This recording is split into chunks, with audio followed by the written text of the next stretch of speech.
আজকের ভিডিওটা সব মায়েদের জন্য। সব মায়েদেরকে আমি একটা কথা বলতে চাই।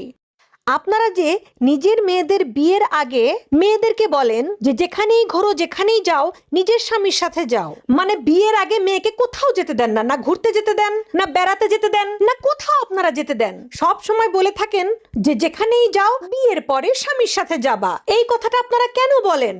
আর এমন ভাবে বলেন যেন আপনি নিজে বিয়ের পর সারা বিশ্ব ঘুরে বেরিয়েছেন। প্রত্যেক বছর থাইল্যান্ড, লন্ডন, আমেরিকা, সুইজারল্যান্ড এগুলো যেন মনে হয় আপনি ঘুরে বেড়াচ্ছেন প্রতি বছর বছর। যেখানে বিয়ের পর আপনি নিজে ওই সবজির দোকান আর মুদিখানার দোকান ছাড়া নিজে কোথাও ঘুরতে যান নাই, সেখানে আপনি নিজের মেয়েকে কিভাবে স্বপ্ন দেখান যে যেখানেই যাও তোমরা বিয়ের পরে যাও, স্বামীরা ঘুরিয়ে নিয়ে আসবে। আপনার মেয়ের বাবা আপনাকে কয়টা দেশ ঘুরিয়েছে, কোন কোন জায়গায় ঘুরিয়েছে একটু বলেন তো দেখি, যে আপনার মেয়েকে তার জামাই মানে পরের ছেলে দুনিয়া ঘুরাবে।